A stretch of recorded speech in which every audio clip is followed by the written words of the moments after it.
Good evening, everyone, and welcome to the March 18 meeting of the Ann Arbor City Council. If you're able, please rise and join us for a moment of silence, followed by the Pledge of Allegiance.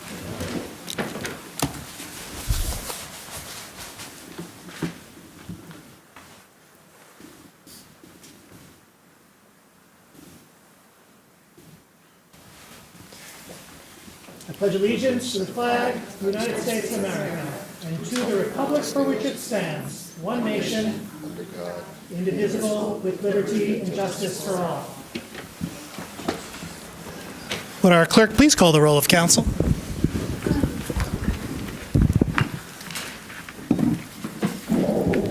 Councilmember Dish?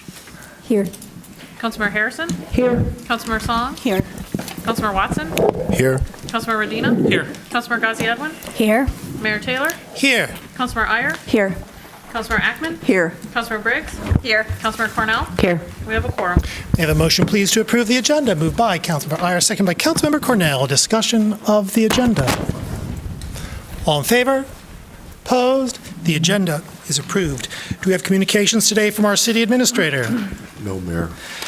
We have a set of introductions today. First, from the Downtown Development Authority, the Executive Director, Ms. Thompson. Ms. Thompson, you have the con.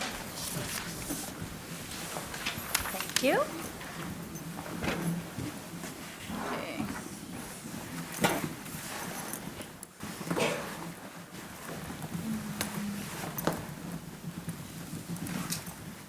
Okay, thank you. Good to see everybody tonight. So tonight I am here to share with you some data we have collected post-pandemic. I mentioned this at the work session last week. We've subscribed to 2 data services, and we've just begun to dig into this data. So there's a ton. So tonight I just want to give you a snapshot and know that I will be back with more. So the data I'm going to share tonight is from a company called Placer AI. They use cell phone data, frequently called big data, to count visits. And what they do is they categorize the visits based on how much time is spent in a place and when that time is spent. And from that, they divide it into 3 categories. So you have visitor visits, resident visits, and employee visits. So first we're going to talk about overall visits downtown in the context of the DDA mission, which is to strengthen our downtown. So what we're looking for from this data is to see if we are making a difference in making our downtown more resilient in terms of activity. So we'll start with overall visits downtown. So I'll draw your attention to the top graph, and I'll point out that big dip you see obviously is the pandemic. So you've got pre-pandemic activity on one side, post-pandemic activity on the other side. And we, as a community, really ebb and flow with the university's calendar. And one interesting thing to point out, post-pandemic, you can see that it appears that we're even more sensitive to that U of M schedule post-pandemic. Those peaks are higher and the dips are lower. And we think some of this is due to the fact that we no longer have that baseline of office workers in the daytime to kind of buoy activity when U of M is not in session. Annual visits, we are the bottom bar graph, the orange, we're actually back. We are back to 2018 visit levels. I would venture to guess, haven't looked at this, but I would say the time of day of those visits has probably shifted, but we are back. Now let's look at who makes up these visits. So we've got the orange and blue bars. Blue represents resident visits, orange represents employee visits. And you can see that pre-pandemic, our employment growth was rising pretty steadily. On the resident visit side, we were rising, but not quite at the level as those employee visits. And then in 2023, the whole thing flipped. So we lost almost 1 million, or we did lose 1 million million employee visits, but we gained almost 1 million resident visits. And we think on the resident side, we know that during the pandemic, there was a lot of construction happening, and we're assuming that some of those projects came online, contributing to that increase in resident visits. And of course, with our new work environment, we know that our downtown offices are just not as full as they were previously. For annual visitor visits, we have steady growth. And the change in visits really shows how resident activity just continues to increase as employee visits decrease. So visit trends. Again, this is just sort of highlighting our dependence for visits on the university schedule. So you can see, we're starting in January, students are in session. You see the big dip for winter break. Students come back, we go back up. You can see the summer, big dip in the summer for the entire summer except for our one art fair bump. And then classes begin, football season happens, and we see greater visits. This year with 8 home football games, that's going to really serve our downtown and regional community well. And then spending. So this is from a service called Replica. We really haven't done much work on this yet. Right, all we have right now is 2022 spending data, and I'm sharing this just to show that spending activity generally just trends with visit activity. So now we're going to look at the DDA shopping districts as compared to shopping districts outside of the DDA. So we'll be looking at, on that first map, the big blue block, or maybe it's purple, the overall DDA district, and then we'll be looking at the Main Street district, the State Street district, Southview, and Carytown. And I want to point out with Carytown, that includes the entire commercial district of Carytown. That is not just the area adjacent to the market and shops and the farmers market, and that's relevant when you see the data I'm going to share. So first we'll look at the overall DDA district compared to the Briarwood Mall. And these are visitor visits. They don't include resident visits or employee visits. And you can see that activity in the DDA has greatly surpassed activity at Briarwood Mall. The DDA district is up a total of 4%, and Briarwood Mall has decreased by 31%. And one could infer that free, abundant parking doesn't necessarily drive activity. So now we'll look at the individual shopping districts. So you can see that Main Street and State Street have the greatest volume of activity. They're also the largest geographically. Southview and Carytown are much smaller, and that also leads to any changes in those neighborhoods tend to be more pronounced. So in looking at the shopping districts, generally we are trending in a very positive direction. The Main Street district has seen a 9% increase, State Street 14%, Southview 30%, and then Carytown has seen a decrease of 11%. But I want to point out that we dug into this a little bit deeper, and that area of Fifth Ave adjacent to the market and shops and the farmers market has not seen a decline. Where we see the decline is kind of along the fringes of that neighborhood, which includes City Hall and the county buildings. So we are thinking that, you've got this loss of employees, so you don't have people coming, to the co-op for lunch or no tie for lunch. And then on the municipal side, during the pandemic, the city shifted to residents being able to do a lot of things online, and it seems like those behaviors, people have probably adjusted to that and just not come back. Outside of the DDA, Maple Village has remained flat, Arborland down 12.5%, and Arbor Hills is up 9%. But the combined change, you can see inside the DDA, up 14%, outside the DDA, down 5%. So now we're going to look at post-construction visits to our DDA project areas. So DDA projects are vetted based on a set of values that the DDA board adopted back in July of 2020.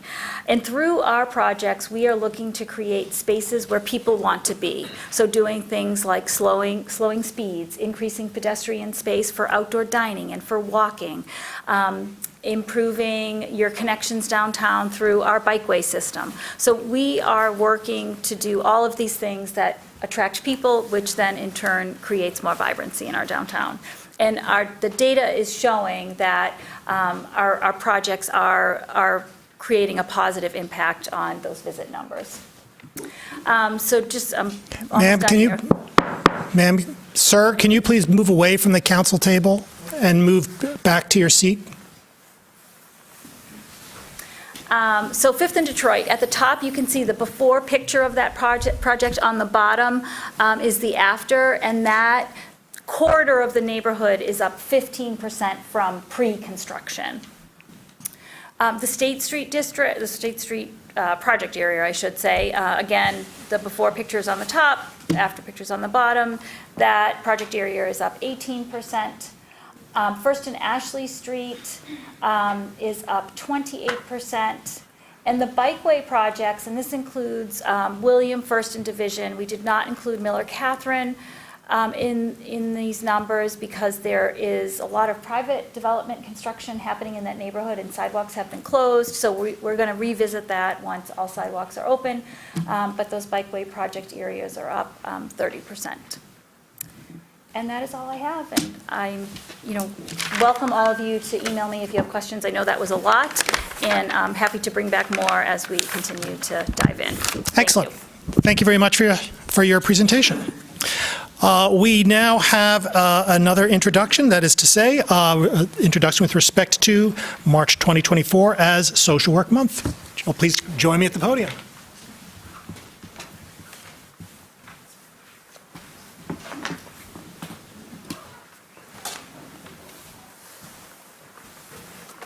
Thank you very much for coming. Thank you very much for coming. As you all know, the city of Ann Arbor values human services. It values an analysis of the conditions of our society and the elevation and support for those among us who are in need. And while there are lots of agencies and professions that hit these crucial areas, it is few and far between that exceed the good and great work done by our social workers. And so for that purpose alone, and for the not coincidental fact and circumstance that we have two social workers here at City Council, Councilmember Ghazi Edwin and Councilmember Song, tis meet that we emphasize and proclaim March 2024 as Social Work Month. While nothing beats me reading an entire proclamation, perhaps I will spare us all and just hit a couple of the highlights. That is to say, whereas social work is a profession truly dedicated to helping people, and the primary mission of social work is to enhance human well-being and help meet the basic and complex needs of all people. And whereas social workers work in all facets of our society, including schools and hospitals, community organizations, the military, mental health centers, social service agencies, corporations, and local, state, and federal government. And whereas social workers are on the front lines in helping this nation solve pressing social problems, including increased demand for mental health services, the opioid addiction crisis, and economic inequality.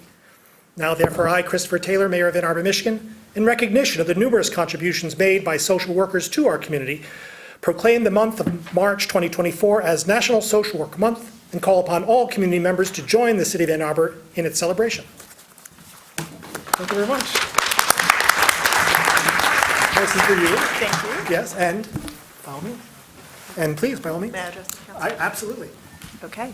Thank you, Mayor Taylor, and thank you, City Council. I want to pay tribute to all of you for recognizing the valuable role that social workers play in our society through this Social Work Month proclamation. I'm Beth Angel. I'm the Dean of the University of Michigan School of Social Work, and I happen to be here with one of our about-to-graduate MSW students, Kevin Nguyen. I have, as Dean, the incredible pleasure of witnessing the passion and dedication of students like Kevin and our social work graduates, like our two city council members here, who pursue their degrees in our MSW program and go on to work in a vast array of careers, some of which you've just heard about from the content of the proclamation itself. What social workers have in common, even though they do such a wide variety of things, is that they have a singular commitment to social and economic justice in all that they do, and skills in using the human technology of relationship and community building to make change. The National Association of Social Workers chose as its theme for Social Work Month this year, empowering social workers. And we're using that opportunity to shine a light on a problem that threatens the growth of the social workforce, which is the need for better compensation for social work professionals. Simply put, social workers are woefully underpaid, despite the importance of the work that they do every day for the betterment of those most disadvantaged in our society. So if we're to address critical issues such as the severe national shortage of behavioral health providers, both government and the private sector need to invest in the education of social work professionals and in compensating the work that they do so that social workers can take jobs upon graduation, advance with reasonable salaries, and become leaders and managers as they grow professionally. So in providing this proclamation, City Council is giving much needed visibility to the impact and value of social workers. And I want to thank you all, especially our City Council members who are themselves social workers, Councilperson Ghazi Edwin and Councilperson Song. So again, thank you and happy Social Work Month.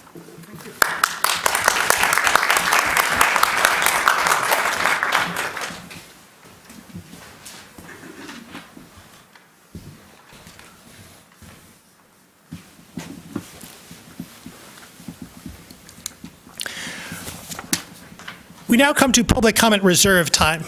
Public comment reserve time is an opportunity for members of the public to speak to council and the community about matters of municipal interest. To speak at public comment reserve time, one needs to have signed up in advance by contacting our city clerk. Speakers in all instances will have 3 minutes in which to speak, so please pay close attention to the time. Our clerk or the time clock will notify you when 30 seconds are remaining and when your time has expired. When your time has expired, please conclude your remarks and cede the floor. Our first speaker today is Alex Lowe. Mayor Alex Lowe is joining us on Zoom. Alex Lowe, go ahead. Hi, this is Alex Lowe calling in from Ward 3. I want to thank you for backing the ride's alternative options on the US 23 project. What MDOT is proposing is quite simply bad all around. It's bad for traffic, it's bad for the climate, and it's bad for the state budget. I am, however, concerned by the fact that the City Council seems to be on the right side of history when it comes to supporting these kinds of proposals from others, but all over the place when it comes to making these changes themselves. We've seen some positive, though incredibly timid steps taken, such as the phasing out gas-powered leaf blowers after what is, quite frankly, way too long a time period. I've also seen the City Council delay positive steps for years, such as the refusal to buy a bike lane street sweeper simply because the electric ones were on back order. Never mind the fact that a gas-powered street sweeper to keep the bike lanes, they would likely have a net negative carbon impact.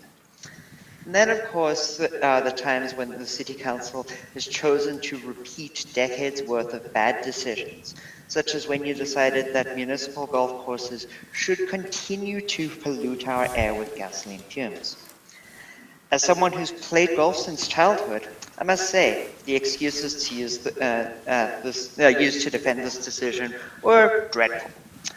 Leaving aside my personal opinion that taking a golf cart from one shot to another is kind of detrimental to the experience of golf as a sport, the Parks Department did not adequately explain why they have been unable to plan for the same electric golf carts I've seen used in municipal golf courses elsewhere for over 20 years.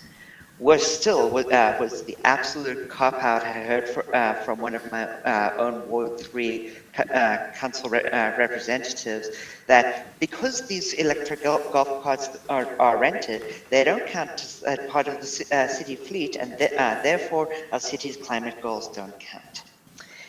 If we can delay pedestrian and bicycle 30 seconds. safety, as well as the environmental, traffic, and health benefits of having more people biking, because a piece of equipment whose electric versions only recently came to the market, it is harder to find, and we're not just going to get the gas ones. Then we can definitely tell people for a few months, sorry, if you want to play golf at this course, you'll have to do it Time. the old-fashioned way. Thank you.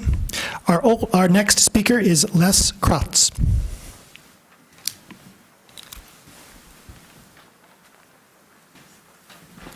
Good evening. Thanks for this opportunity. I'm not here to debate golf carts at all. My name is Les Kratz. I own and have operated a small landscape company in service and tree farm, Superior Mow and Snow, for over 40 years. I'd like to voice my concern for my business as well as large property clients within the city limits of Ann Arbor. One of the properties that I'm responsible for is the Pittsfield Village condominiums, located along the Washtenaw US 23 corridor. This property is, I'm sure, one of the largest single properties located within the city limits, containing over 55 acres and 5.5 miles of cement sidewalk. During the weekly operations there, for safety reasons, sidewalks need to be cleared of grass debris, which many times can be challenging, even with the largest commercial gasoline-powered blowers. It currently takes 3 of my crew members 1.5 hours to complete this operation, sometimes longer if it's wet or we get an inadvertent rainstorm or something like that may happen. Let me point out that in the 1.5 hours that we service these sidewalks, the gasoline consumption total for all of this machinery is less than 1 gallon of gasoline. While transitioning to a battery-powered blower is fine for probably much smaller properties, businesses, individual homeowners, the technology is simply not there yet to match the capability of our current commercial blowers.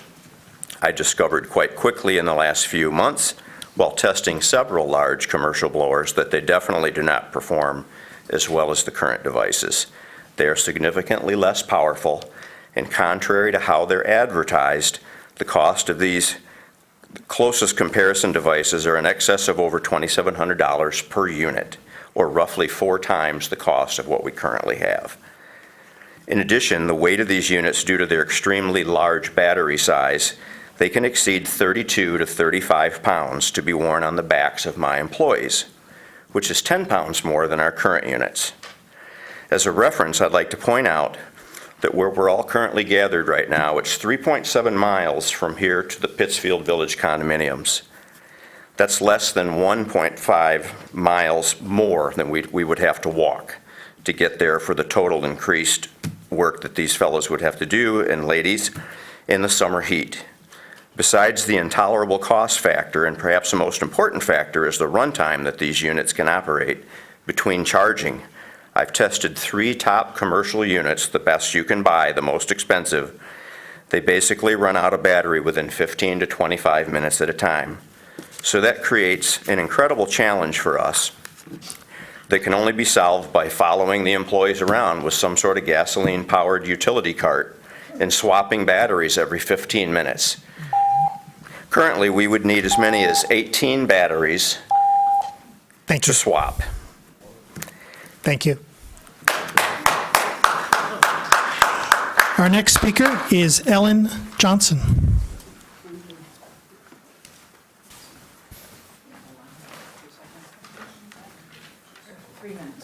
Hold on to it for 3 minutes. Hi. I have my own timer as well here. Greetings to the members of Ann Arbor City Council. My name is Ellen Johnson, and I serve as president of the Pittsfield Village Condominium Association Board of Directors. I'll be using the term village hereafter to describe our condo community. And I want to thank you for the opportunity to speak on behalf of the village and its residents, and in support of Les Kratz, who spoke immediately before me.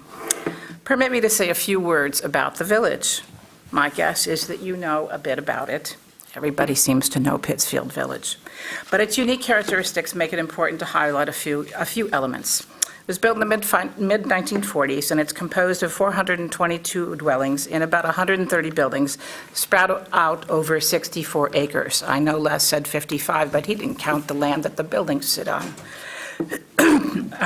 We have large open areas and lawns and garden areas, and I want to point out that the village is probably the last neighborhood that is offering affordable housing within the city limits of Ann Arbor. The composition, blend of ages, professionals to retirees, many single households, and individuals on fixed incomes. It's a unique status that's been affirmed by the city. Variances are already in place for snow removal and storage of waste and recycling containers.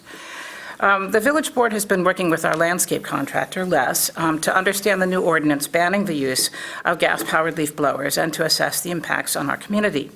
Please know, the board and the village community are very much in sync with the city council and A20 goals of reducing reliance on fossil fuels, reducing pollution and noise, and promoting resident health. Wouldn't you know it, I get a call right in the middle of this.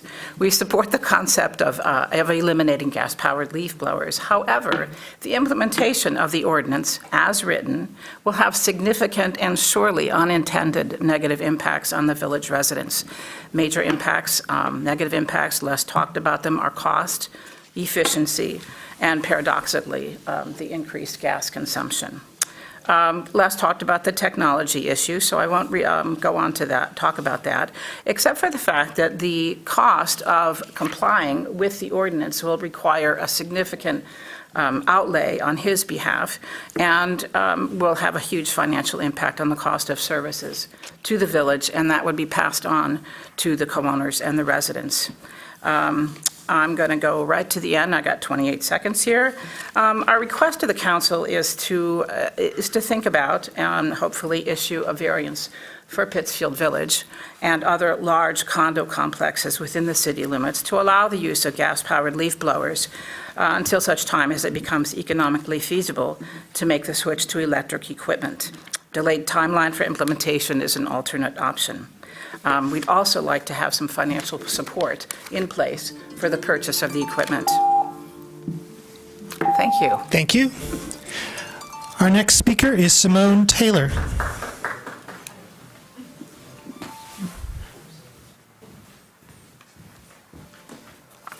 Thank you. Some of this might sound like deja vu. It is not.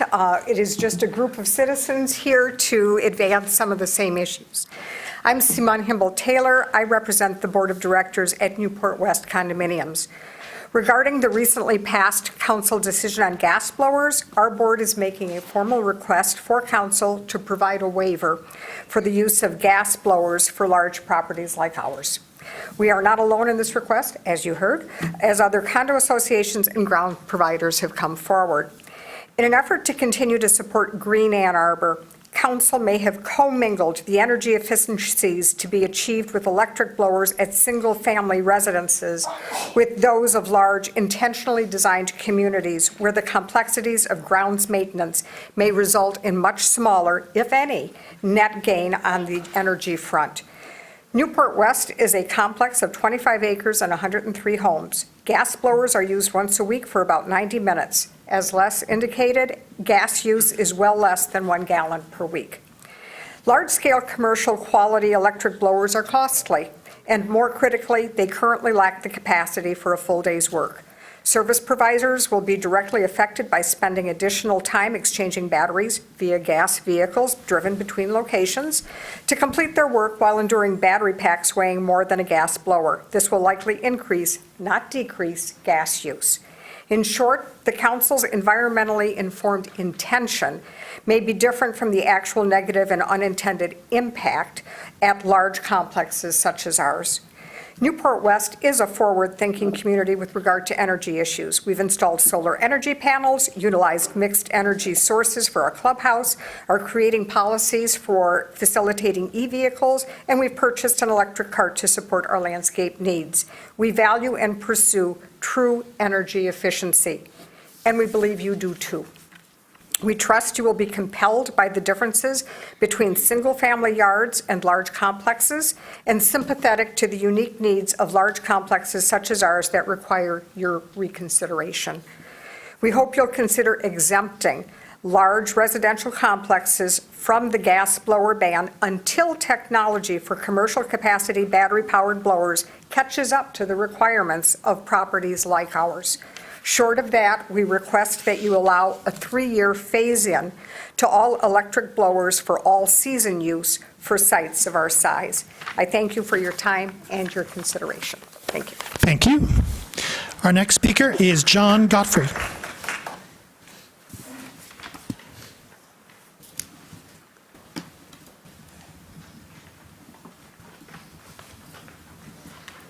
Good evening. My name is John Godfrey, and I'm a resident of Ann Arbor, and I would like to talk with you about the Comprehensive Plan Steering Committee. At its meeting last November 14th, the Planning Commission appointed 16 members of the community to this committee, which is intended to support the work of engagement, development, and completion of Ann Arbor's new comprehensive plan. As described by Planning Director Brett Leonard, the steering committee advises the Planning Commission in its work as author of the comprehensive plan and serves as a conduit to ensure that voices of residents are heard in its preparation. As you know, by state statute, the comprehensive plan considers all aspects of land use and infrastructure and includes recommendations for policies to guide the physical development of the city for the next 20 years and more. What could be more important than assuring that Ann Arbor residents are fully informed and engaged in this important planning as this important planning proceeds? Indeed, this is one of the primary responsibilities of the steering committee. The committee's charge is to gather a broad view of public views on future development and land use, and to prioritize recommendations based on what is learned. It is to ensure that diverse voices and views that represent the Ann Arbor community are heard. By doing so, the committee will be able to guide the commission and the council to success in setting the community's long-range aspirations and goals for the growth and development of the city. The steering committee will meet 5 to 7 times this year, but astonishingly, these meetings take place behind closed doors. Nor are they recorded for public viewing. Shutting the door belies the fundamental values of transparency and inclusivity, which are of the highest values for an undertaking that will shape the future of Ann Arbor. Other committees, commissions, and advisory committees are open to the public, their meetings video recorded and minutes published. Why the lack of openness here? Transparency safeguards participatory democracy. As an affirmation of your commitment to openness, I ask that the council not shut the door to the public and direct that meetings of the Comprehensive Plan Steering Committee be open and video recorded. Doing so will uphold the right of residents to be fully informed about the work of this committee that is playing an important role in drafting the roadmap for the future of Ann Arbor. Thank you. Thank you. Our next speaker is Aaron Cooper.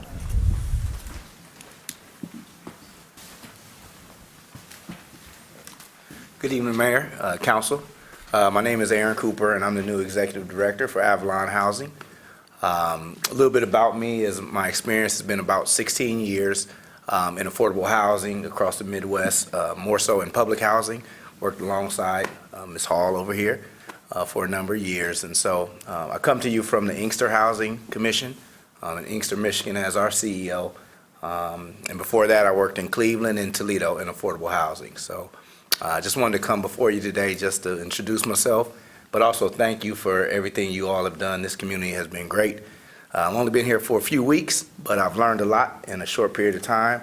And just the support for affordable housing, the whole housing ecosystem is really evident here in Washtenaw County. So Thank you for all you've done, and thank you for your continued support. Thank you. Our next speaker is Susan Hansen.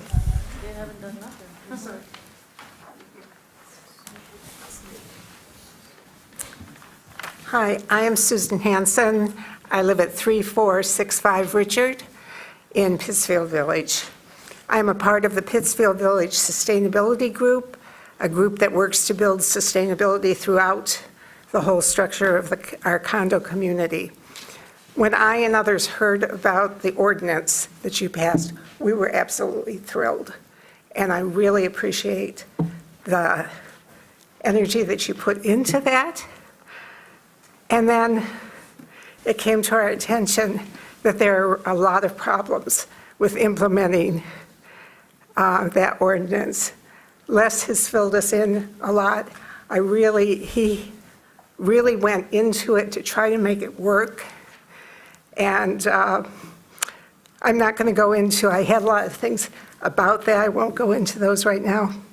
But my major concern is that when we are trying to solve this problem, we actually are making it worse in the village.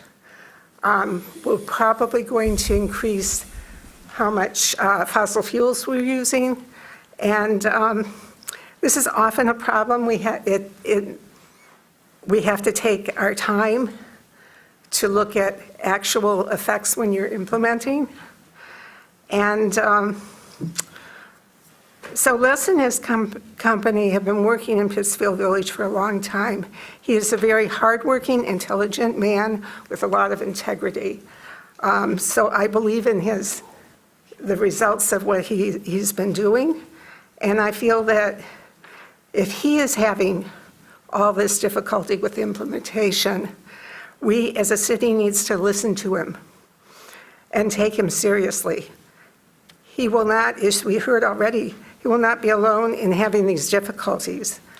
I still totally believe in the main idea of the ordinance, but I think the ordinance needs to be revisited and revised to make it workable. I suggest that there be conversations with landscape contractors who would be involved in this because they have valuable hands-on knowledge. And I would suggest that A20 is in a very good position to give us accurate sustainability information. It would be my hope that together they could provide workable solutions and timelines that would get us the results that you were aiming for when you passed this ordinance. Thank you for listening to my suggestions, and thank you for moving our sustainability goals forward. Thank you very much. Our next speaker is Mojan Savabiasafani. Hello, Ann Arbor. For 22 years, I have come here and demanded that Ann Arbor City Council passes a resolution against military aid to Israel. In most of those years, there was not a genocide, but there was a similar genocide happening in Gaza and in the West Bank by Israel. For all of those years, this genocide, which you now see in your phones every day, live happening, was happening. And I was here asking this city council to pass a resolution against military aid to Israel.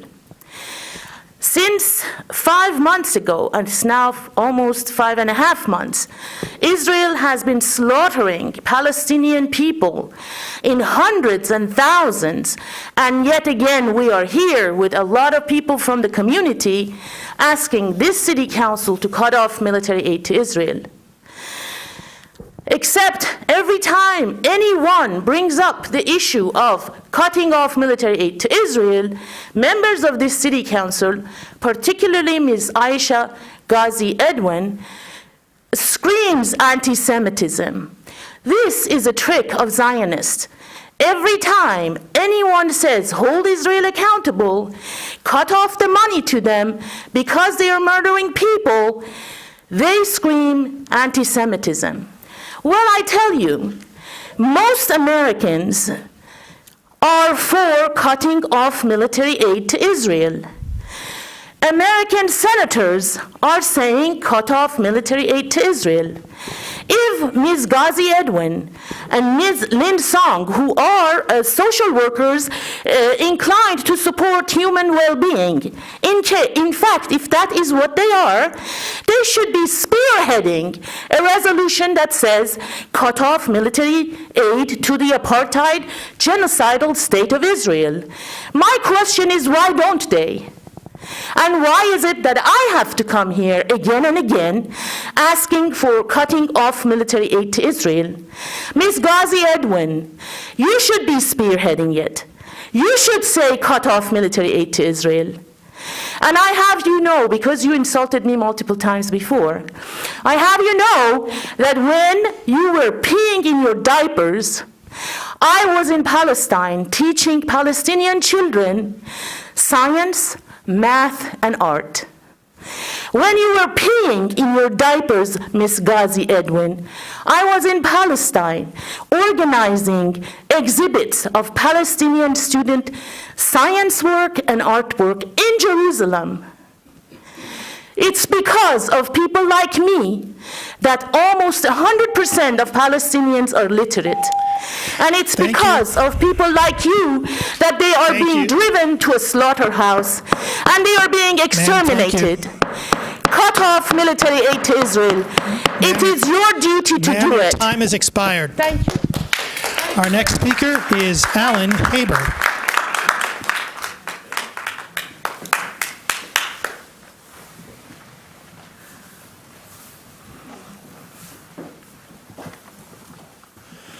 So, hello again, Council.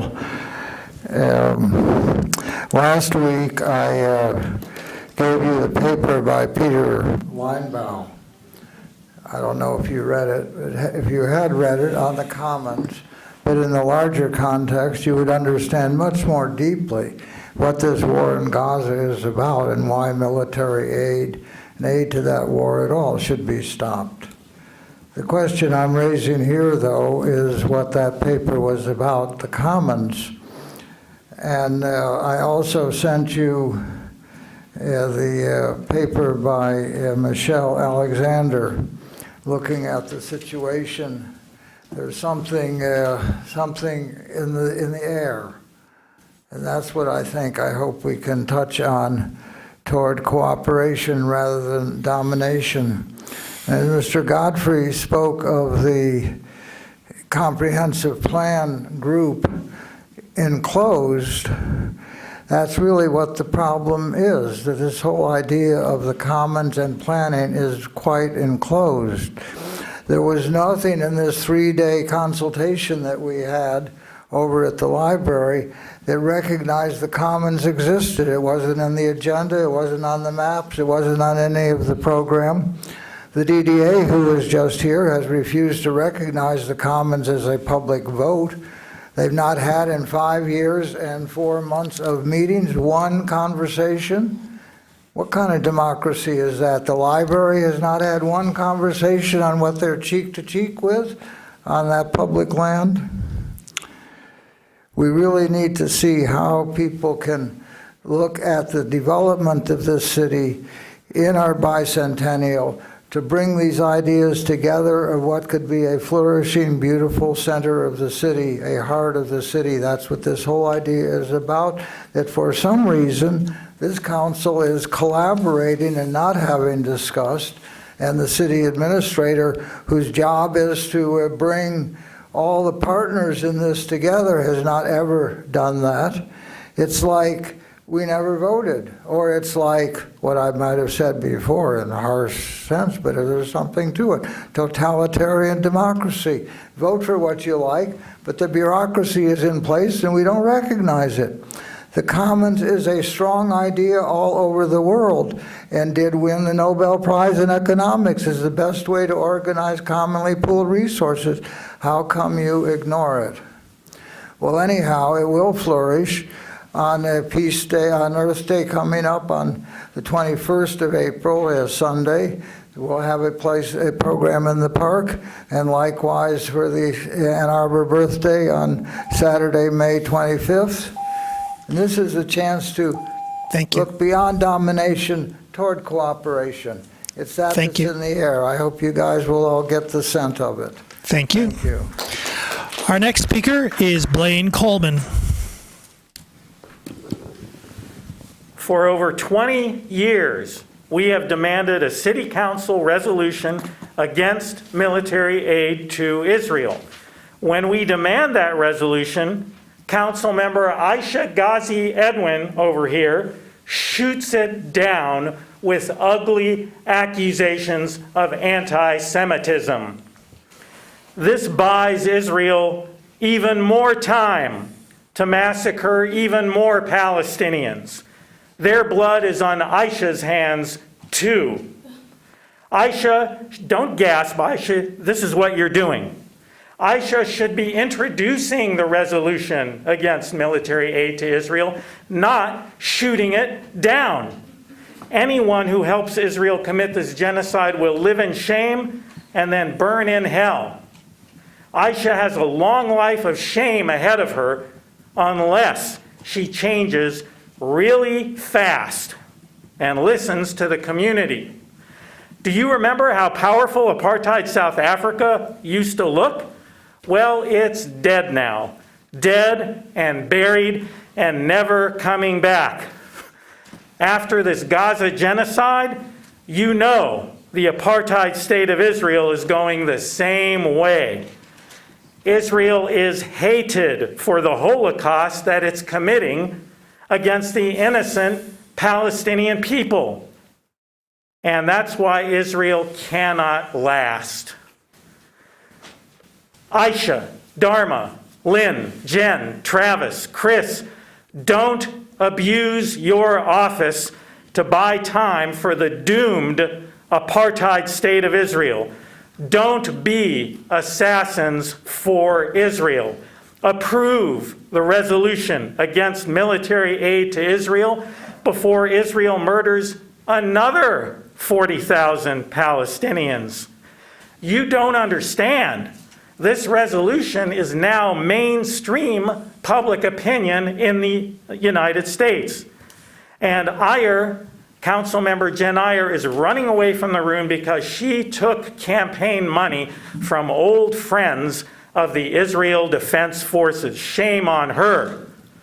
The Minneapolis, Ithaca, St. Paul, and Richmond city councils have already approved resolutions against military aid to Israel. Get with it, Ann Arbor City Council. Israel is swirling down the toilet bowl of history. Don't go down with that ship. Approve the resolution against military aid to Israel. And Ghazi Edwin, stop acting like an abject dog for the apartheid state of Israel. Stop it.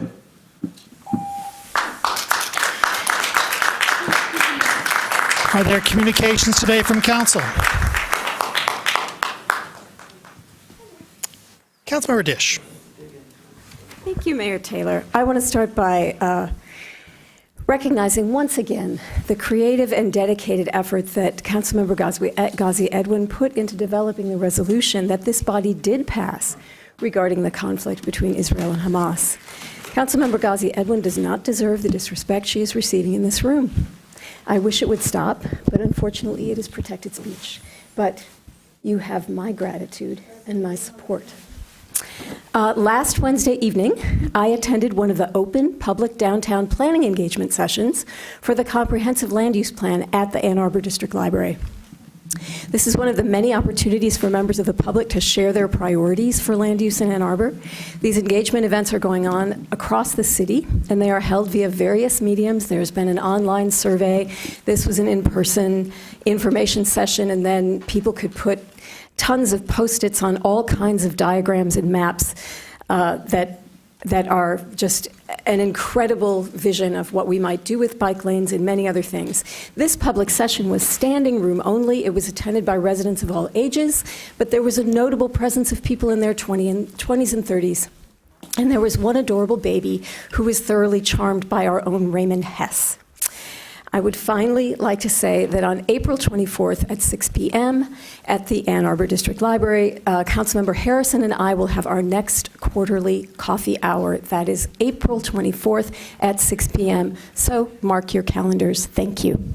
Further communication from council. Councilmember Cornell.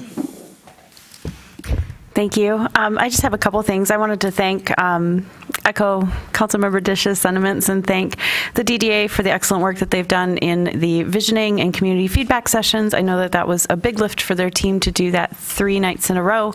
And thank all the people that showed up. I think one of the things that really stood out for me in talking with Ms. Thompson was the various constituencies who we don't normally see come to these types of events, including students, younger folks. Just hearing how active and engaged that they were in that process has been really heartening. The March is, in addition to being Social Worker Month, is also Youth Art Month here in Ann Arbor. And so if you are downtown on Main Street, the Main Street Area Association is hosting Youth Art Month. There's installations of children's artwork throughout various locations downtown. These are all Ann Arbor Public School students who have created their little hearts out. And so if you have a chance to take a look at that, please do. It's really sweet, and I think something that the kids love seeing, to have their artwork displayed in public. And I wanted to express my gratitude to Councilmember Ghazi Edwin as well, and to Councilmember Briggs, who did an excellent job bringing something forward to the table that I believe was what folks in large part who came here asked us to do. And I know that that was hard work, and I know that it was thankless work. And I also want to say that it's really difficult to sit here week after week and listen to folks who put out, quite candidly, really sexist imagery and really misogynistic messaging around Ms. Ghazi Edwin, and to act like that's okay to sit here and throw grenades at her when she has been disparaged publicly in a way that is not only humiliating, but incredibly wrong and sexist. And I stand with Councilmember Ghazi Edwin and appreciate her efforts here at the table. Thank you. Councilor Briggs. Yeah, thank you, Councilmember Cornell. Just to add to that a little bit, we have a couple of members of the community who regularly come and speak to us, and we come to expect the rhetoric and the speech that we receive for them. But it's challenging when others come and hear their language and hear them call somebody, a council member, a minority member of our council, an abject dog, and clap. It's really disturbing. That's not how we conduct business. It's not civility. It's disappointing. Councilmember Song.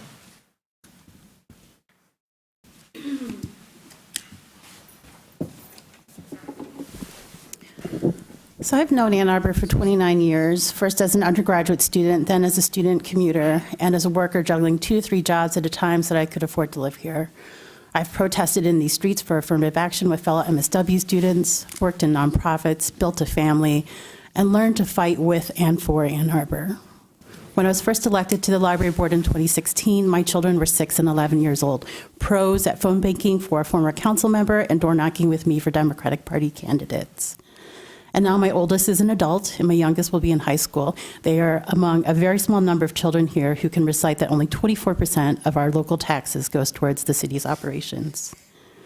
The past 8 years as a local elected have been formative for our entire family, and we've organized for climate action, gun control, children separated at the border, ballot access, and reproductive rights.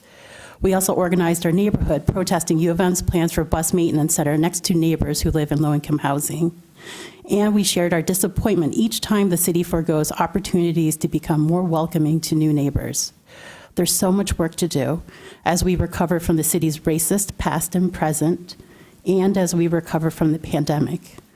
While it would be interesting to consider running for the school board as a sort of triple threat in local government, I've decided that I can be more effective organizing philanthropy and investing in affordable housing and justice work at both the local and state level.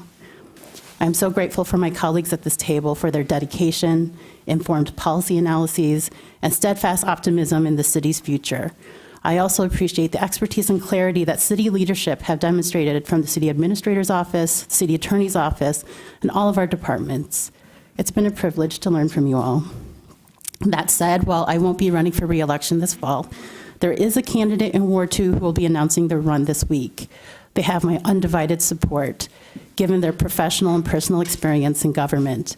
A good description would be from my fellow Ward 2 colleague, an economist, who likes to remind me, don't sleep on economists.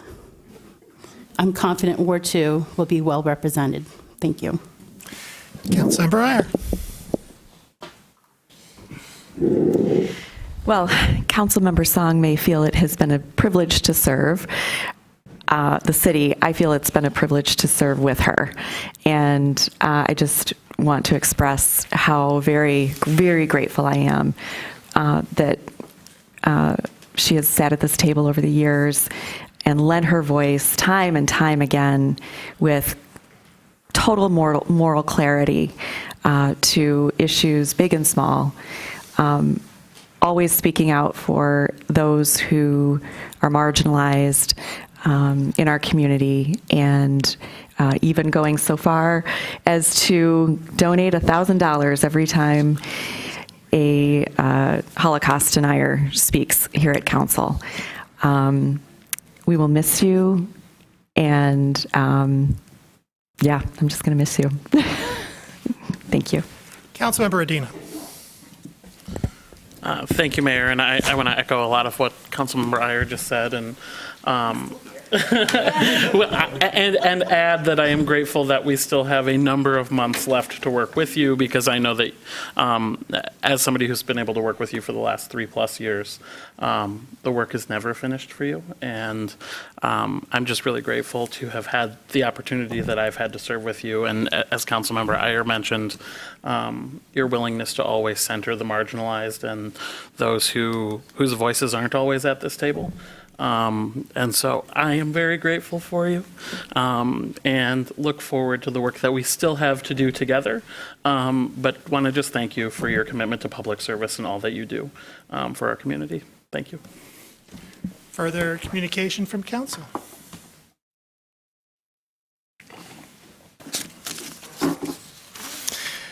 I'd like to recommend the request confirmation of the following appointment that was presented to the City Council at March 4, regular session, to the Commission on Disability Issues, Sam Ackenbauer. May I have a motion, please? Moved by Councilmember Ghazi Edwin, seconded by Councilmember Cornell. Discussion? All in favor?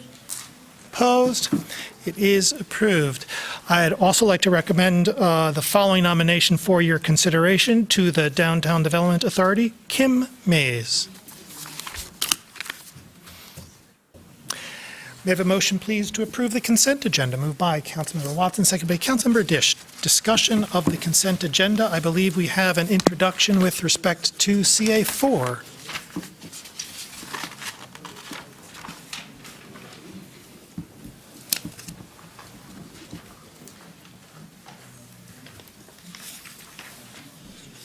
Mayor Nick Hutchinson will be joining us on Zoom.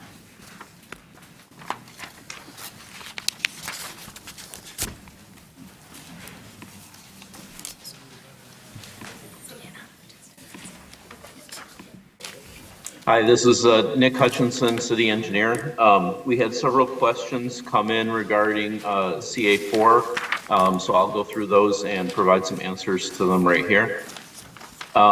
First of all, the first question, the Hill Street portion of this project appears to be the smaller component of this total project. How have costs escalated to the degree that Hill now costs more than both Hill and State were originally anticipated to cost? It appears Wade Trim's initial bid was way off. The first part of that that I wanted to address is when considering the water main placement component as well as the road and transportation component, Hill is actually the larger of the two phases of this project. And then in terms of the amendment, Wade Trim was not originally asked to perform the services listed in this amendment. The majority of these construction services were originally slated to be performed by city staff. but we requested that Wade Trim quote this additional work so that those staff resources could be redirected to other projects. Therefore, while this amendment increases the value of the Wade Trim contract, it does not represent an equal increase in the project cost, as some of that increase will be offset by a reduction in city staff costs. The second question we received is, have we learned any lessons internally following this project that can be applied to future projects? Are any changes anticipated? In this project alone, our contracting costs seem to be more than actually having full-time staff members. So in general, utilizing consultants does cost more than doing the work with city staff. However, as staffing resources are limited, the use of consultants is always necessary to be able to execute all of the capital projects that we have assigned to engineering department in any given year.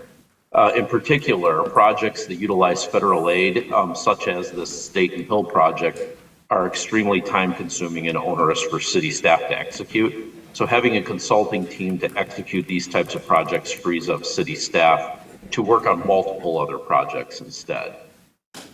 And then the third question was the University of Michigan approach to discuss cost sharing, since they are the primary beneficiary. The project was split into 2 years so as not to impact U of M football traffic. This benefit to U of M has come at the extreme cost to our budget. To respond to that, the university was approached about cost sharing, but they did not offer to participate financially in the project. And while the project was initially planned to be done entirely in 2023, it was ultimately split to be done between 23 and 24, primarily due to delays in plan review and bidding on the part of MDOT as part of the process to utilize the federal aid.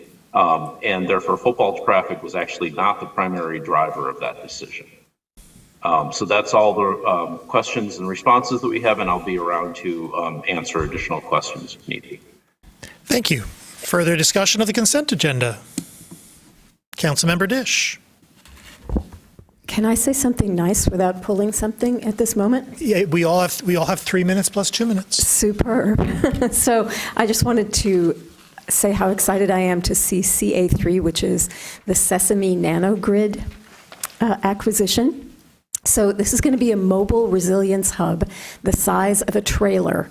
So while it is nano for a grid, it's not nano compared to a phone. Don't be confused about that. It replaces a diesel generator, which many of us who live next door now to homes that have diesel generators can imagine how much lovelier it would be to replace all those with a mobile solar station. So our unit has fold-out solar panels. It's partnered with a high-power density lithium battery and backed up with a green hydrogen fuel cell. So when the battery runs down, there is fuel, and all of that fuel will be green. This will enable the trailer to provide mobile communications, connectivity, electricity, water purification, and you can also use the inside as an office or a medical facility if you need, a pop-up store, or a health clinic. It is obviously clean, it doesn't have carbon emissions, but it's also noiseless. And this, I read, is a big issue for emergency responders. They have to shout over the incredible din of gas generators, and they get headaches from low-grade carbon monoxide. So this is just benefiting everyone. And since it's mobile, the city plans to take it to places like Peace Neighborhood Center and Green Baxter, which are our next two resilience hubs, to use it for public engagement and design work. And it will also attend Green Fair and other events to help conduct engagement and education regarding resilience work. So welcome, Sesame Nanogrid. Councilmember Dish. I'm sorry. I was just affirming you.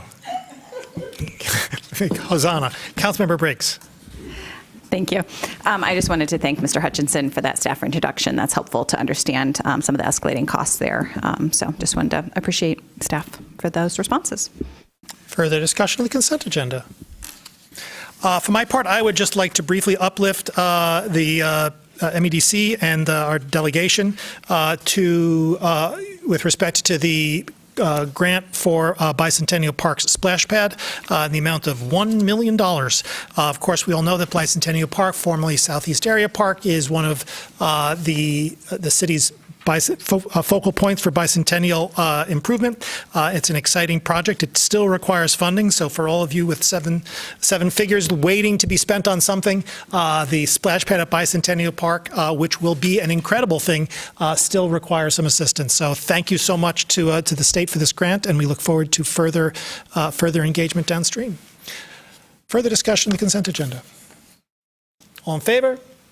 Opposed? It is approved with 11 council members present, all voting the affirmative, thus satisfying the 8-vote requirement with respect to CA7 and CA8. We now come to public hearings. Public hearing is an opportunity for members of the public to speak to council and the community about the specific subject matter of the public hearing. To speak at a public hearing, you need not have signed up in advance, but your speech must relate to the specific subject matter of the public hearing. That is to say, the specific item on the agenda to which the public hearing relates. Speakers in all instances will have 3 minutes in which to speak, so please pay close attention to the time. Our clerk will, or the time clock will notify you when 30 seconds are remaining and when your time has expired. When your time has expired, please conclude your remarks and cede the floor. Public hearing number 1, an ordinance to amend Chapter 42, Open Space and Parkland Preservation of Title III of the Code of the City of Ann Arbor. Is there anyone in-house who would like to speak at this public hearing? Is there anyone online who would like to speak at this public hearing?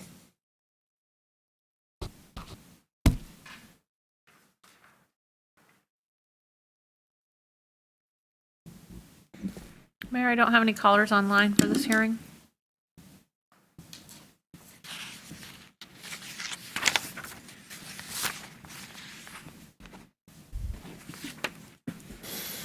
Seeing no one, this public hearing is closed. We have before us the regular session meeting minutes of March 4, 2024. May I have a motion, please, to approve these minutes? Moved by Councilmember Watson, seconded by Councilmember Dish. Discussion?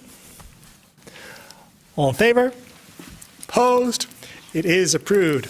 B1, an ordinance to amend Chapter 42, Open Space and Parkland Preservation of Title III of the Code of the City of Ann Arbor. Moved by Councilmember Redina, seconded by Councilmember Dish. Discussion, please, of B1.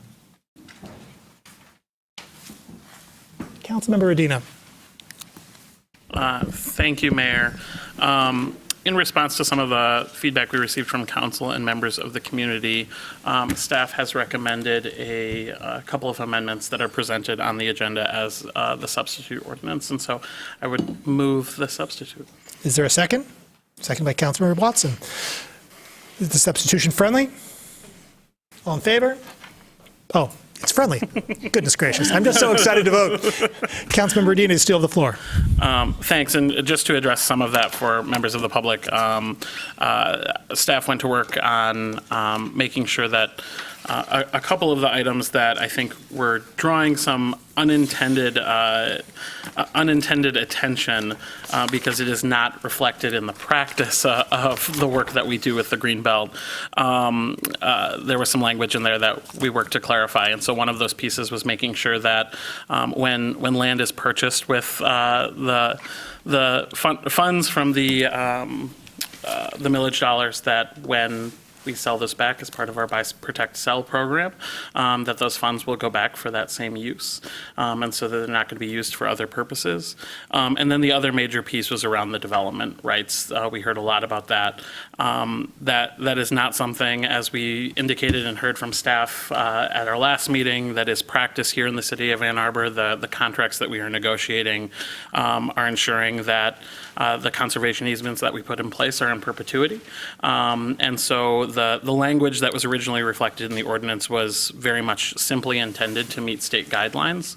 And it is not a reflection of the practice that we actually do here, which is when we are conserving this, when we are putting conservation easements on this property, it is to conserve the property, to conserve this area for green space. And so credit to the diligent staff that we have with our Greenbelt, Remy and Rosie, who did some work in looking at some of the other municipalities that have similar programs in place and understanding that we actually think that we may meet the criteria of the state simply by saying that we will not there is no process for repurchasing the development rights to the property, and that in itself is expressing the process. And so those were the two major changes in response to some of the feedback we received. And so much credit to staff for all of their diligent work on this. I know that this is a lot of work has gone into this over a very long period of time. So I look forward to seeing this pass tonight, hopefully. Am I correct? With respect to it being up tonight, am I correct that we're back at first reading? Yes. Yes. Thank you. Councilmember Song. I just want to point out how I know a lot of us love watching each other's commission meetings, and this was actually discussed in the Greenbelt Advisory Commission, which I watched to understand this process and this discussion. And then I actually sent the YouTube link out to constituents who are worried about this. So I actually asked folks to look at the discussion 26 minutes into the video. It actually goes on until about an hour. So I think it really demonstrates the amount of work, the effort, and care that staff and commissioners put into this. And I really appreciated learning how the ordinance changes have been in discussion for years. So this is good work to bring across the finish line from what I understand. Further discussion? Councilmember Dish. I just want to briefly note a feature of these changes that is particularly of interest to me because I'm liaison to the Huron River Watershed Council. And one of the things that these changes will do is that they will expand the city's opportunity for source water protection projects within the Huron River watershed, and mostly upstream of the city, but only in Washtenaw County. And this is really important to engage in land conservation that directly protects the city's water quality, which, as we know, things like runoff from agricultural uses and stuff can harm water quality. Erosion can harm water quality. So I know that this was a priority for the Watershed Council, and I'm very excited that we're doing this. And staff notes in the memo that they wrote for us that a water quality focus can also be the gateway to new funding opportunities from the EPA, which is great because our Greenbelt program has been immensely successful because it has used our millage dollars to leverage so many grant monies. So this is just more excellent work. Councilmember Briggs. I just wanted to thank staff for, and both our park staff and also legal staff for going back and producing these ordinance amendments that we are moving forward tonight. I think that they help to clarify the ordinance intent and align it with practice, our current practice. I think there was a lot of responding to different emails and from the community, and it's really great to see that sort of responsiveness come from staff and to make sure that there's great comfort with the ordinances we're moving it forward. This is such an incredible program. It is a national model. It's something we can be really proud of in our county, and I want our community to feel really excited at every stage. So it's exciting to move forward these changes so that we continue to have this really great program. Councilmember Ackman. Having this on our agenda just seems like a good time to remember why we do this. I mean, we talked about open space and parkland preservation.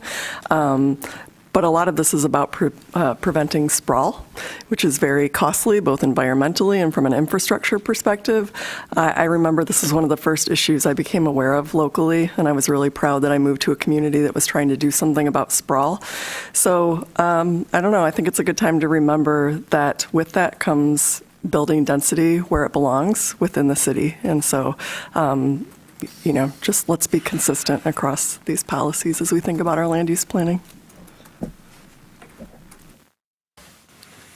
Further discussion? All in favor? Opposed? It is approved. And will come back to us for second reading in the ordinary course. DC1, resolution to support the RIDE's proposal to explore alternative options on the US 23 corridor project, moved by Councilmember Briggs, seconded by Councilmember Iyer. Discussion, please, of DC1. Councilmember Briggs. Yeah, this is just pretty simple. We heard the ride Mr. Carpenter come to us a couple of meetings ago and talk about the work that they're doing to try to encourage MDOT to consider alternative options when thinking about the US 23 corridor improvement project. So most of the alternatives that MDOT is currently looking at involve essentially highway widening or doing nothing. And so one of the things that's really important for us as a community in alignment with our transportation plans is to make sure that we are thinking about how do we move people to the city of Ann Arbor, get them here through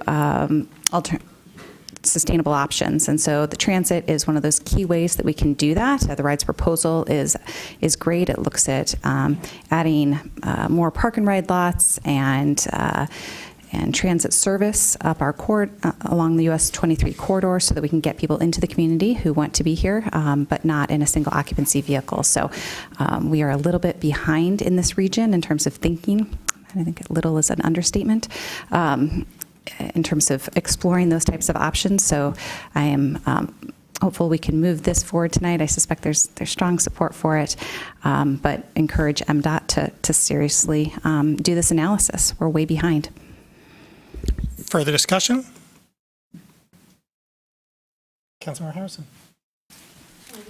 Thank you, Mayor. I just wanted to thank Councilmember Ackman and Briggs for bringing this resolution to us. As someone who frequently rides the bus and lives near the US 23 corridor, I think it is a great idea and aligns with our rezoning the transit corridors. It could help reduce traffic, bringing us closer to our Vision Zero and carbon neutrality goals. So I'm excited to vote yes for this tonight, and I hope there is a way to let residents, that there's a way that residents can let MDOT know that they also support the ride's proposal.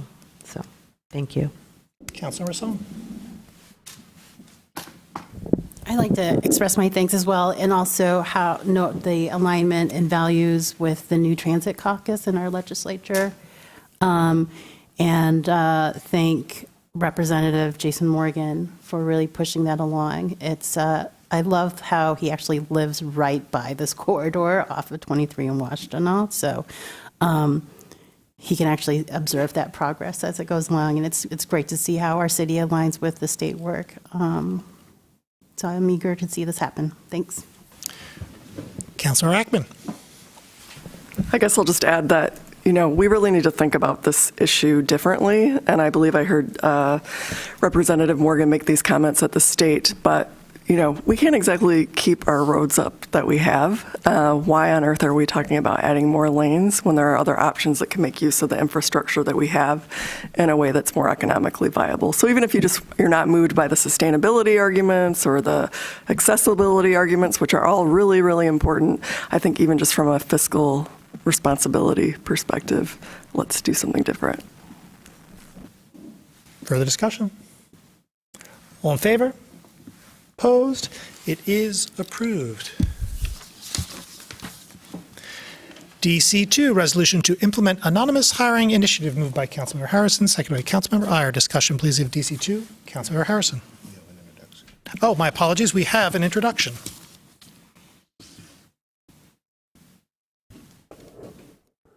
Ms. Orta should be available for questions. Mayor Laura Arta is joining us on Zoom. Thank you. Okay.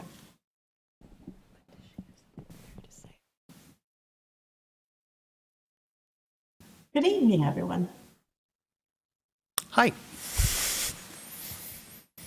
So I'm here to talk about the anonymous hiring initiative, and I have a handful of questions that I'll read and give some answers to.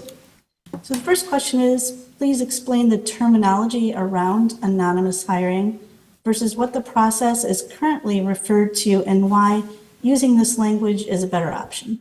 So anonymous hiring terminology is replacing the term blind hiring. Language usage matters, and the terminology of blind hiring can be viewed as ableist language.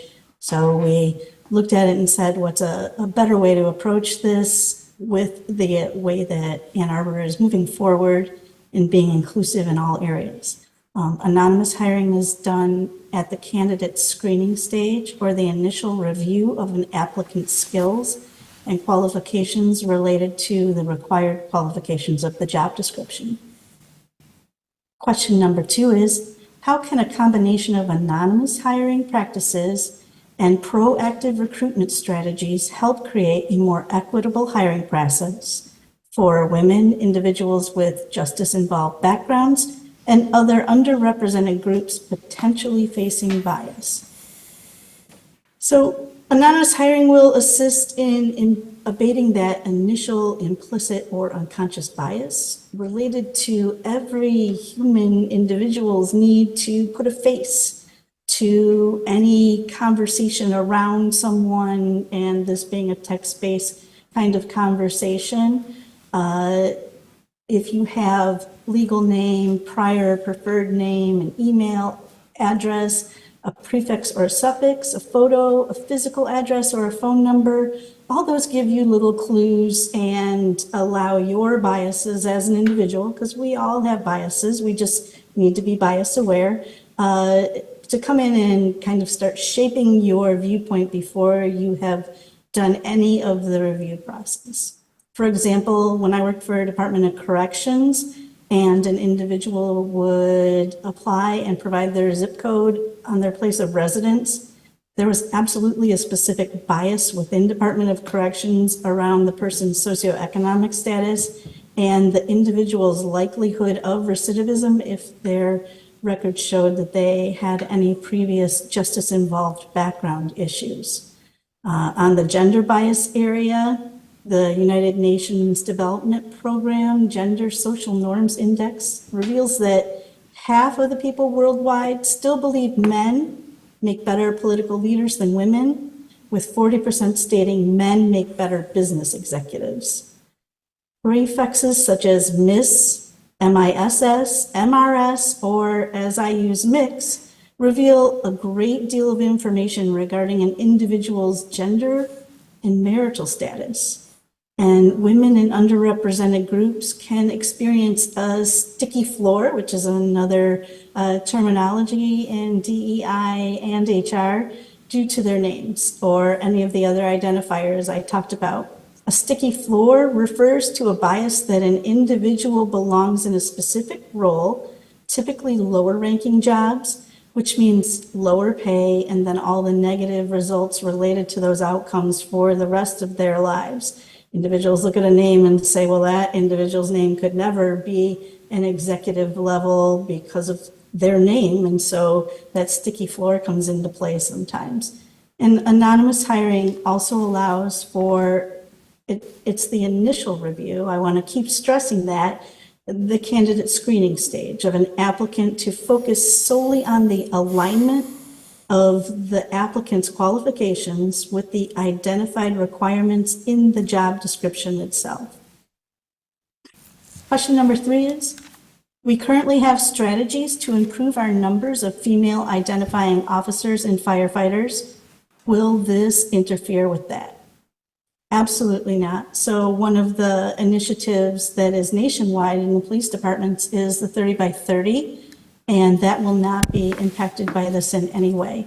What this will actually do is, through anonymizing that information, the city will be able to show selection process for candidates to be interviewed is done in as bias-free a way as possible. And we choose to move someone forward based on their qualifications, not on their identity. So it's kind of a way of answering people who don't agree with there being identity and issues with marginalized populations. This is we're looking at your information, does it match what you need for the requirements for this job? Move that individual into the pile to call, then that information is revealed. Then you know who we're calling. How can we call that person? We can get their phone number, we get their email, that type of information comes out through anonymous hiring after the first review has been done. Question number 4 says, can you give us more detailed demographic information about our department heads or those in leadership positions.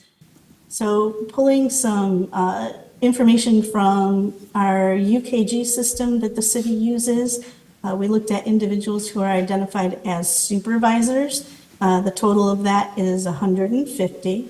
So percentage-wise, white individuals are 84.67% of the total supervisors. Hispanic Latinx are 2.67. Black African American are 8%. Asian are 1.33%, and not stated are 3.33%.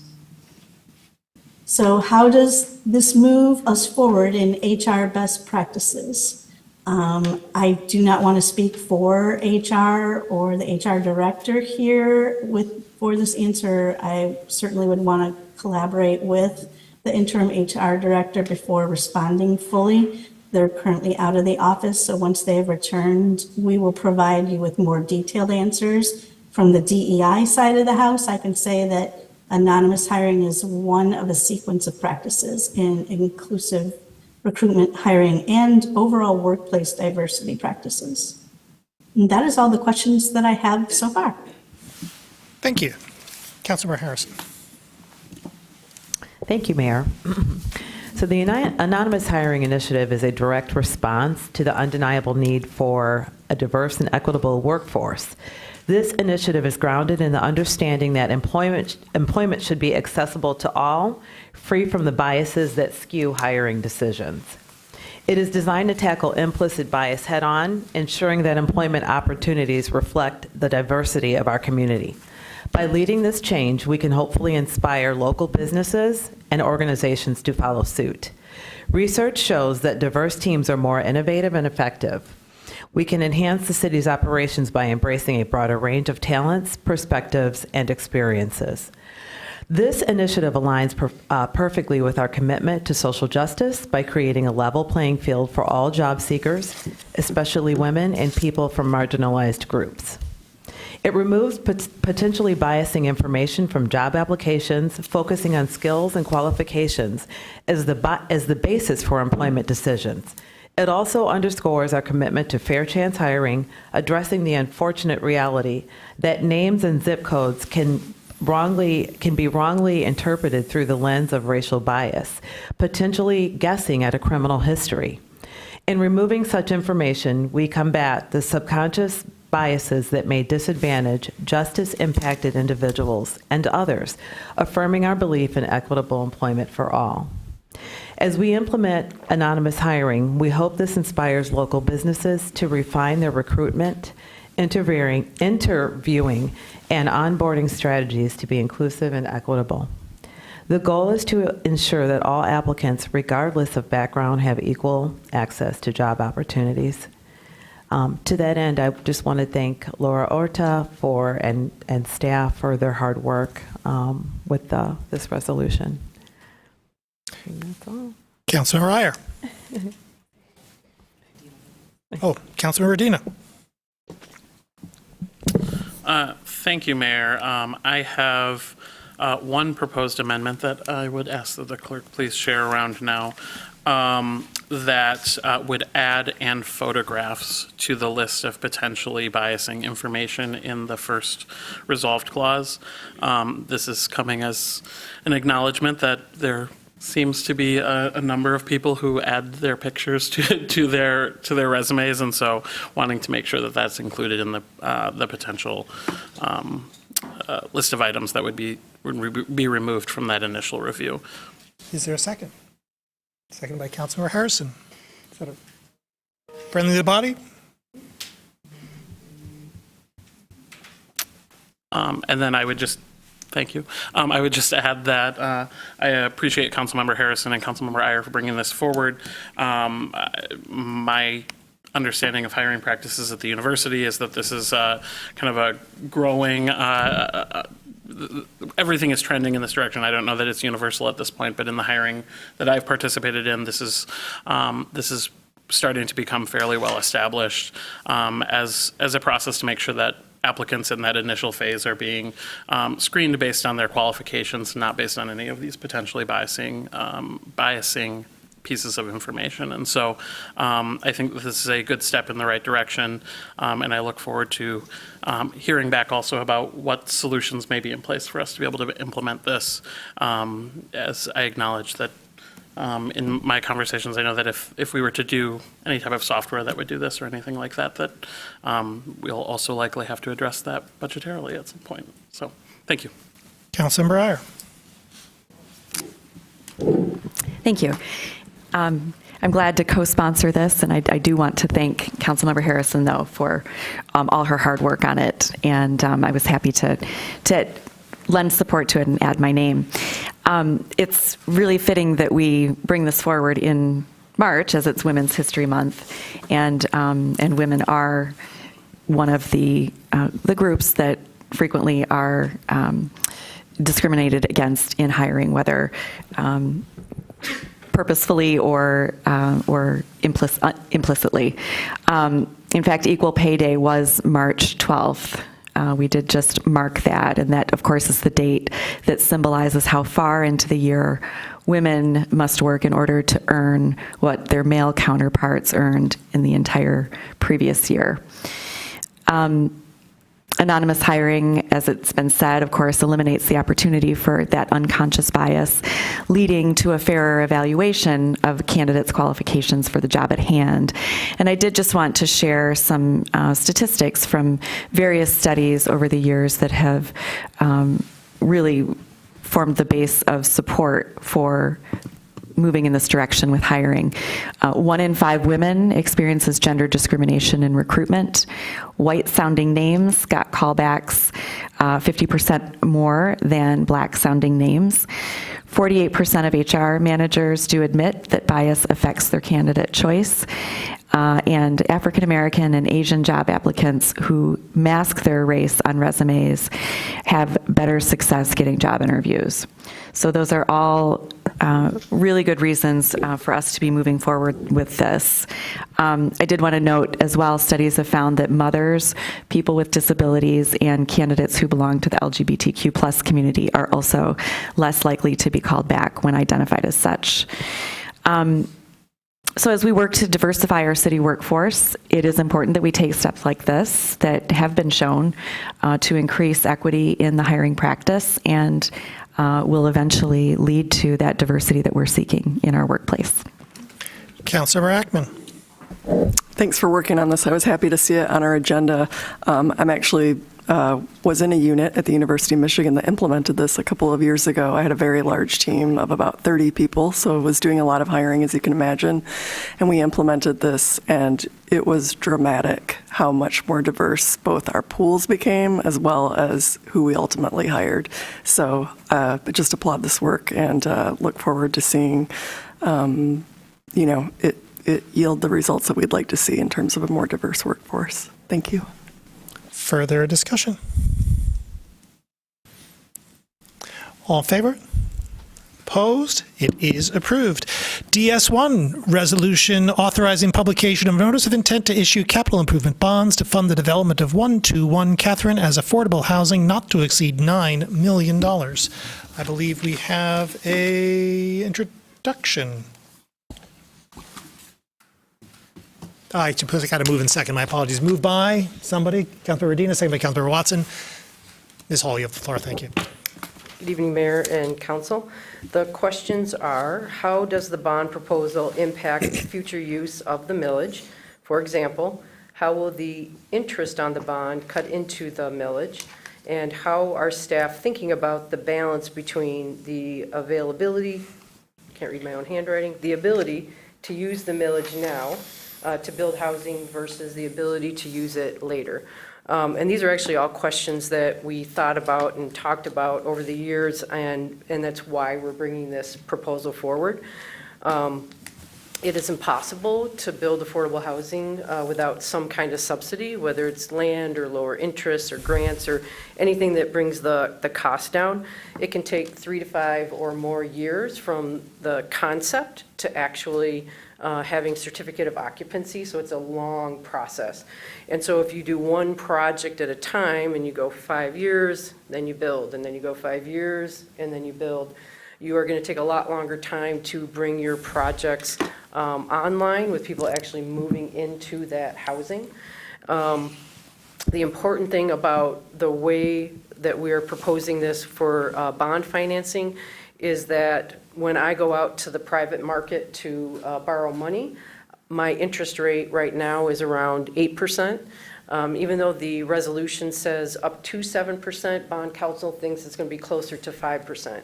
And so the city's ability to get lower interest rates actually enables that financing to go farther and enables us to utilize the millage sooner to get housing done quicker. So that if you think about getting 100 units done tomorrow, which will never happen, but let's just say, and then it's online for 10 years versus bringing those online in 10 years, you have a lot more people that are housed much quicker. I hope I answered those questions. Let me look.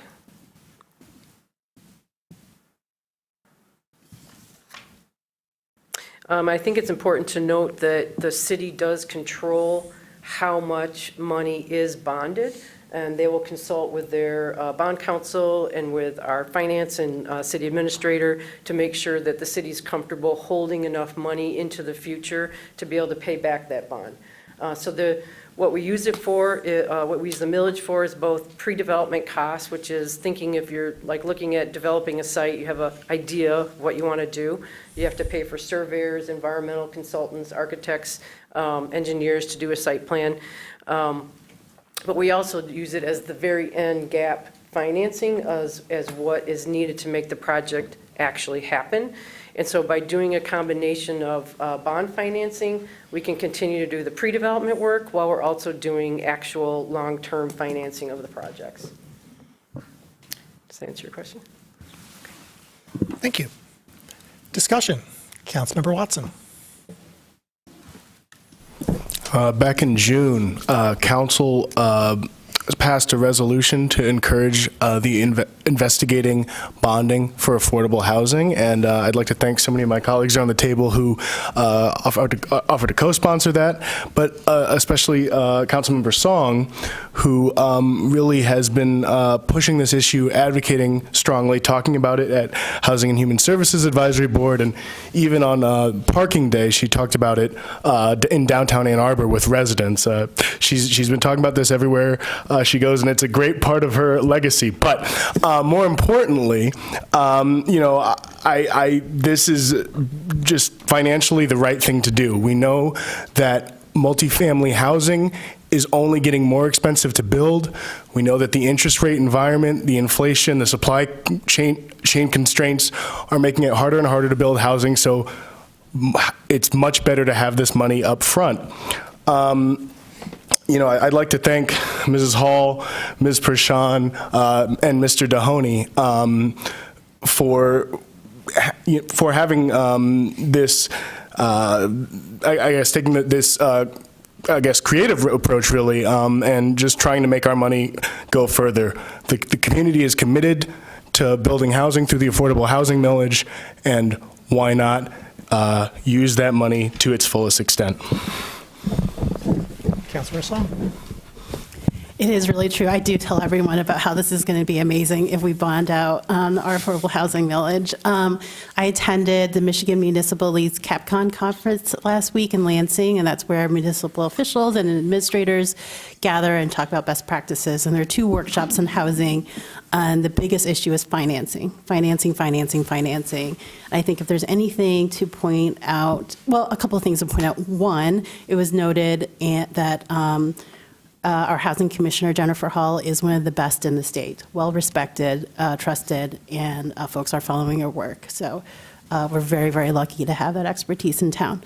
And that was shared by other municipalities and state reps. 2, there's an amazing graphic from the Housing Commission that maps out the sources of financing for this development, and I think it was 11 or 12 sources of financing. We should be that source of financing in an aggressive way. And I'm really, really glad that Bond Council and the City Administrator's Office is seeing to that end. We always talk about how do we figure this out in this lifetime. I'm so glad this will happen in less than 10 years, which seems to be kind of the mark in Ann Arbor. So if we can make this happen in a year, it's a miracle. Thank you. Further discussion? Councilmember Dish. May I ask just one question of Ms. Hall since she's here? So I was trying to put this in the simplest way, and so the simplest way that I came up with for putting it is that bonding out enables the city to close a $9 million funding gap in a $33 million project that's already funded by multiple sources, including the millage, without waiting for revenues to come in from the millage, because $9 million is more than we get in a year, right? How much do we get in a year from the millage? That's my question. Sorry. The total amount is about $7.2 million, but a portion of that is for the overhead and staffing cost upfront, and then that leaves about $6.5 million a year. But I've got 8 different projects happening at the same time, and so I actually have only the portion of this year available for Catherine, and so we would have to use everything that's available this year plus everything that's available next year to close that gap for that specific project, and not, I'd have to pull in every dollar I'm using on other projects to do it. Thank you. So you've clearly illustrated your point about it's really important to have multiple things going on simultaneously because it takes so long to get the financing. And if you had to use that $6.5 million on any one project, that would push off for at least 2 years working on all the others. So thank you very much. Yep.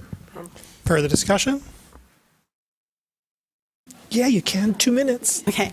Sure. So I also want to note how this falls in line with Secretary Yellen's announcement last week on President Biden's work on housing and financing. And if there's anything that we can do beyond this table is to talk to our congressional reps and encourage Congress to extend the LIHTC credits. Yes. Thank you. Further discussion?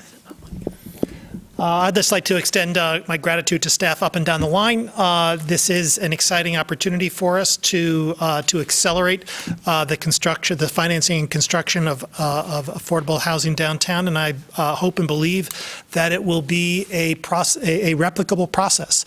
We have many proposals for affordable housing and many opportunities to accomplish it, and we have a functionally, or at least Bond Council ratified guaranteed source over the next number of years, thanks to the good work of council, and most importantly, staff, and the commitment of the members of our community, commitment to converting Ann Arbor from one of the most economically segregated places in the country to one that better represents our values, better represents our aspirations, and provides a place for everyone who wants to live to Ann Arbor to be able to live in Ann Arbor.